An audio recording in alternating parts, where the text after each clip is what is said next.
तो बच्चों, अभी तक हमने पिछले वीडियो में मैंने 18वां प्रश्न कर लिया था। अब उसके बाद एक 19वां प्रश्न है।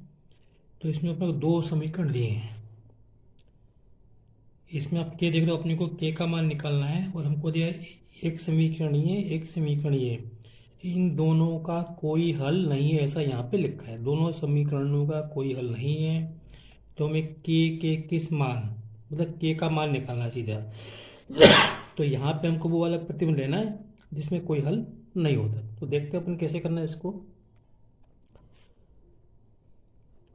तो मैंने ये दोनों समीकरण लिख लिया, एक समीकरण ये लिखा और एक समीकरण ये लिख लिया।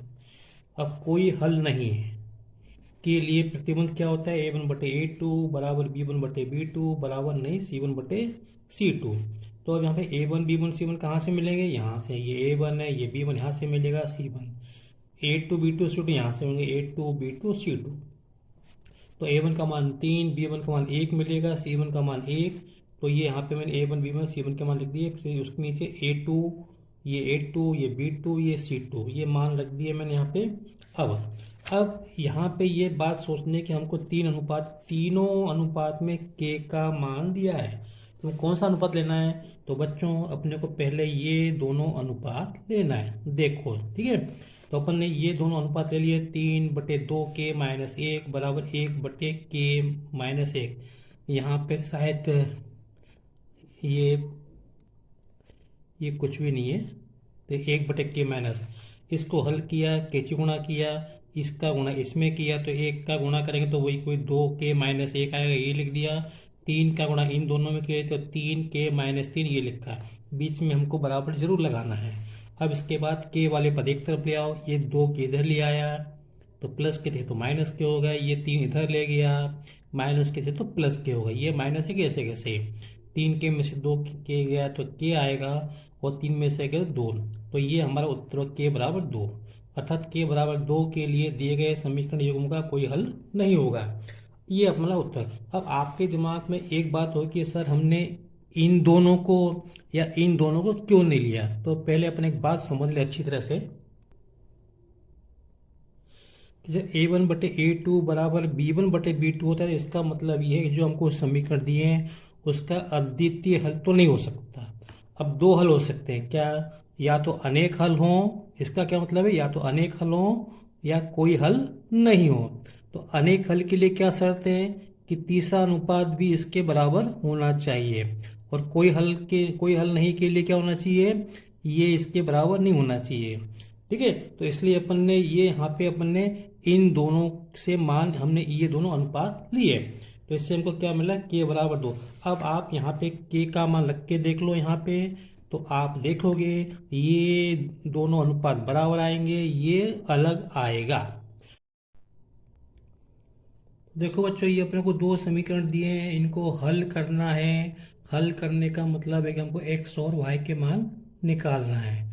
तो इसको हमको प्रतिस्थापन विधि से हल करना है। तो आपको मालूम है अपन क्या करते हैं, ये जो पहला समीकरण उसको नंबर 1 दिया, दूसरे को समीकरण नंबर 2 दिया। तो पहले समीकरण से,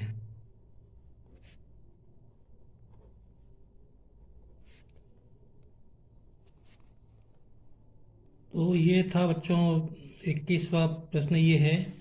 तो प्रथम समी प्रतिस्थापन से हल करना है। तो प्रथम समीकरण से, तो यहाँ से अपने x का मान निकालिए, इस 4y को उधर ले गए तो ये माइनस की हो जाएगी, तो 10 - 4y बराबर 3x।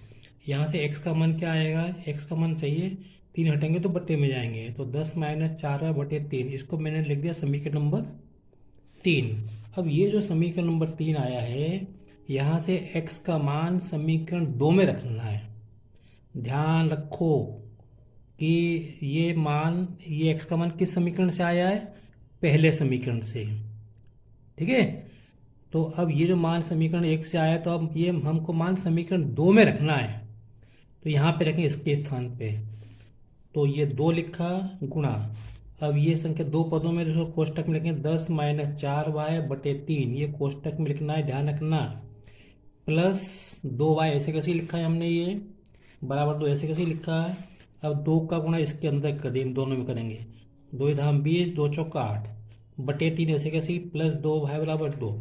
अब इसको हमको हल करना है, बटे में 3 है, तो इस 3 को हटाने के लिए हम तीनों में इसमें हम 3 का गुणा कर देंगे। एक बात तो ये है। दूसरा, इसको अपन लघुत्तम लेके भी हल कर सकते हैं। मैंने पीछे सवाल किए हैं लघुत्तम लेके, लेकिन इस प्रश्न को मैं इस तरीके से करूंगा। 3 का गुणा करने पर इसमें तो 3 का गुणा करने पे क्या होगा, जब मैं 3 का गुणा इसमें करूंगा, ये 30 से 3 इसमें कट जाएगा, ये कट जाएगा, तो केवल 20 माइनस 8y बचेगा। यहाँ पे गुणा इससे करूँगा तो 6y आएगा, और इसका गुणा इससे करूँगा तो 6 आएगा। तो इस तरह से अब 20 माइनस 8y प्लस 6y बराबर 6 हो गए। हम इसको हल कर सकते हैं। y को y में जोड़ना घटाना है, तो ये एक प्लस का एक माइनस का तो घट जाएंगे, तो माइनस के 2y आएंगे। इस 20 को उधर ले जाओ, उधर जाएगा तो माइनस का हो जाएगा 6 माइनस 20, और 6 में से 20 जाएंगे तो माइनस के 14। तो क्या मिला, -2y बराबर -14। तो यहाँ से मिलेगा y बराबर -14 बटे -2, माइनस से माइनस कट जाएगा, 2 से 14 7 बार कट जाएगा। तो अब हमको y बराबर 7 मिल गया। अब हमको x का मान और निकालना है, तो y बराबर 7 समीकरण 3 में रखना। मैंने आपको पहले बताया, इस समीकरण 3 में अगर आप रखेंगे तो ज़्यादा आसान रहेगी। तो कितना है, x y का मान 7 यहाँ पे रखेंगे, तो 10 माइनस 4 गुना 7 बटे 3। तो एक दिया x बराबर 10 माइनस 4 गुना 7 बटे 3, तो 4 7 28, तो 10 माइनस 28 बटे 3।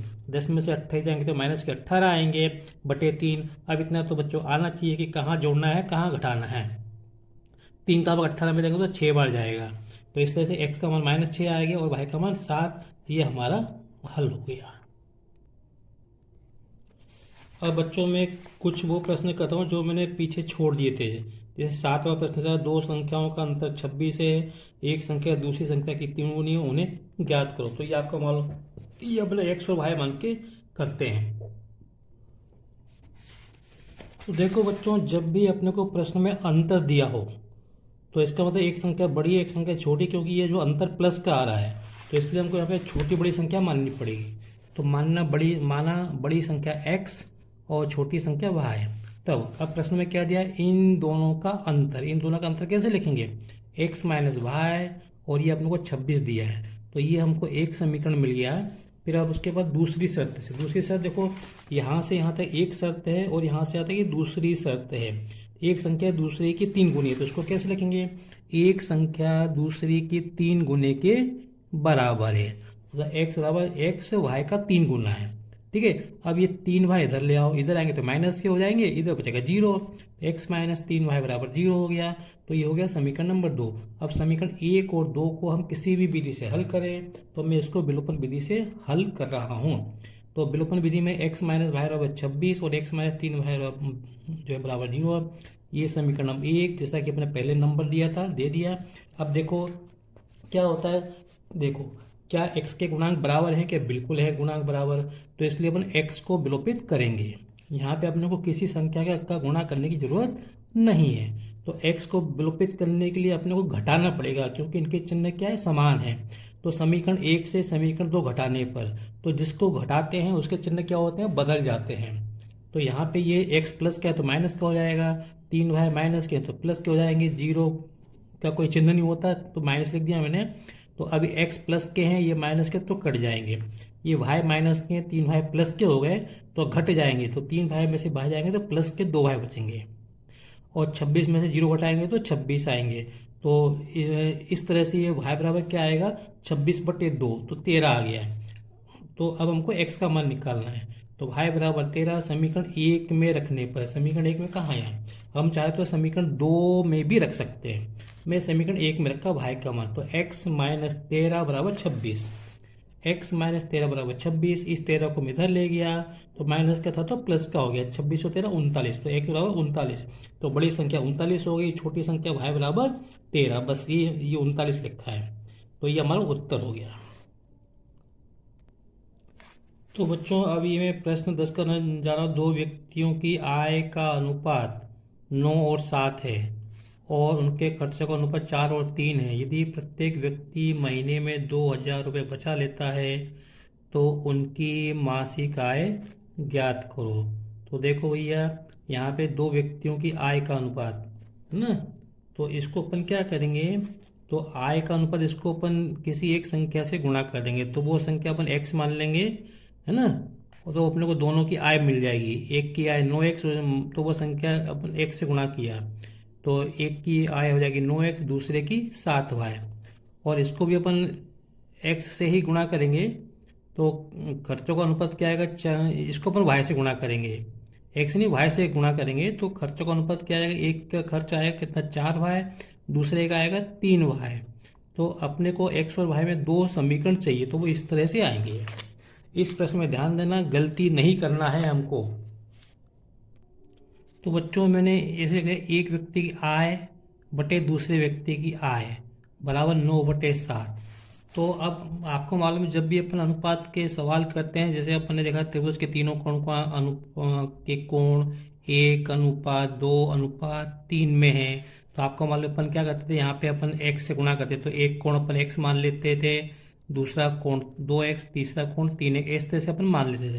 तो वही वाली बात यहाँ पे, तो इसमें मैं x का गुणा कर दूंगा, इसमें भी कर दिया x का गुणा और इसमें भी कर दिया x का गुणा, अंश में x का गुणा, हर में x का गुणा।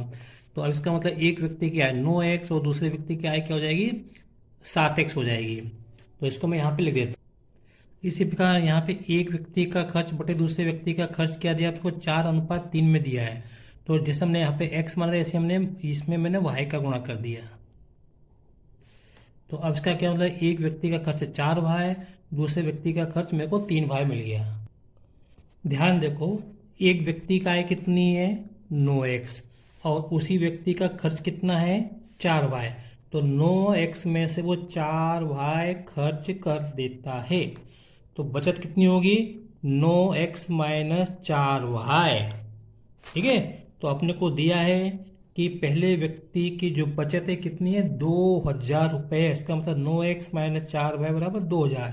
फिर इसी प्रकार दूसरे व्यक्ति की बचत क्या होगी 7y मतलब -3y, तो ये कितनी हो जाएगी 2y। और ये बचत दूसरे व्यक्ति की भी बचत कितनी थी 2000, देखो लिखा है प्रत्येक व्यक्ति की बचत कितनी है 2000 रुपये। तो बस यहाँ ध्यान दे, यहाँ पे 9x -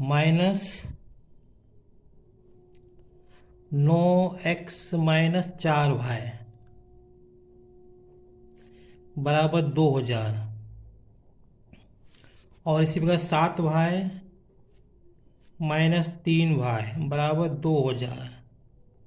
ध्यान देना, ऐसा नहीं करना कि 9x में से 7y घटा दिया और ये जो 9x में से 3y घटा दिया है, ये गलती नहीं करना। ये सॉरी, यहाँ बच्चों 7x आएगा, 7y लगी, यहाँ पे x आएगा।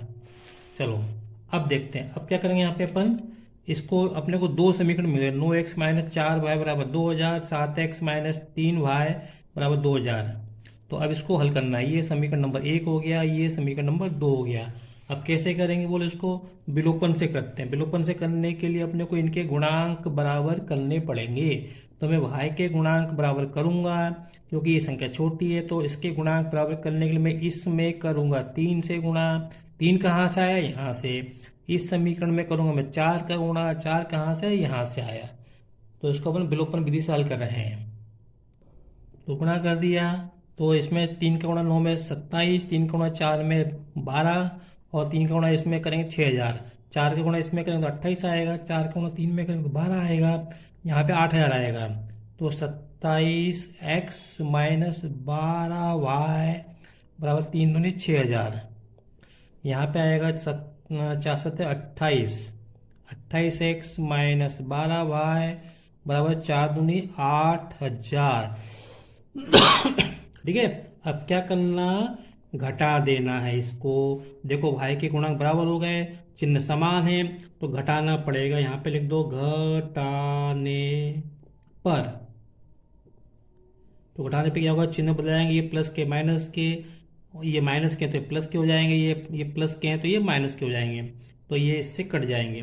27 में से 27x में से 28x जाएंगे तो माइनस का 1x बचेगा, और यहाँ पे 6000 में से 8000 जाएंगे तो माइनस के 2000 बचेंगे। तो माइनस से माइनस काट दो, तो x बराबर कितना आया 2000 आया। ठीक है, अभी ये आय नहीं है ही, बस अभी तो ये 2000 रुपये आया। अब हमको y का मान निकालना है, तो ये x का मान जो है समीकरण 1 में रख दो या 2 में रख दो। मैं समीकरण 1 में जो है रख रहा हूँ, ये समीकरण 1 में यहाँ पे रखूंगा। देखो बच्चों, यहाँ पे x बराबर 2000 समीकरण एक में रखने पर, तो 9x-4y बराबर 2000 था। 9x-4y बराबर 2000 था, ये समीकरण था। तो यहाँ पे x के स्थान पे 2000 -4y ऐसे कैसे बराबर 2000। तो नौ, तो ये आएगा 9 दूनी 18,000। ये 18,000 उधर लेंगे तो माइनस के हो जाएंगे, 2000 तो वैसे ही थे बराबर, यहाँ बचेंगे -4y। तो 2000 में से 18,000 जाएंगे तो माइनस के 16,000 बचेंगे। ठीक है, माइनस से माइनस काट दो, तो y बराबर आएगा 16,000/4। ये 4 इसके बटे में आ जाएंगे यहाँ पे। तो 4 का x में जाएंगे तो 4,000 बार जाएगा। तो अब हमको x और y के मान मिल गए। x का मान कितना मिला, 2000 मिला था। y का मान 4,000। अब ये उत्तर नहीं है, उत्तर क्या है, उसने पहले व्यक्ति की आय कितनी है, तो वो हमको यहाँ पे लिखना पड़ेगा। तो ये पहले व्यक्ति क्या है, 9x, तो 9 गुणा x का मान कितना 2000 था, तो अगर 9 दूनी 18,000। और दूसरे व्यक्ति की 7x, तो 7 गुणा 2000, तो 7 दूनी 14,000 बस। तो ये हमारा उत्तर हो गया 18,000 और 14,000 रुपये, ये हमारा उत्तर हो गया। उसने आय के बारे में नहीं पूछा, बस इतना ही करना था हमको। तो बच्चों, अगर आपको मेरा वीडियो पसंद आया हो तो इसे लाइक करें, शेयर करें, सब्सक्राइब करें। मैंने अपनी ओर से समझाने का प्रयास किया है जहाँ तक मैं संभव हो सका। ये वीडियो लंबा हो रहा है, इस वीडियो में मैं यही समाप्त करता हूँ। बाकी के प्रश्न में अगले वीडियो में मिलूंगा। Thank you.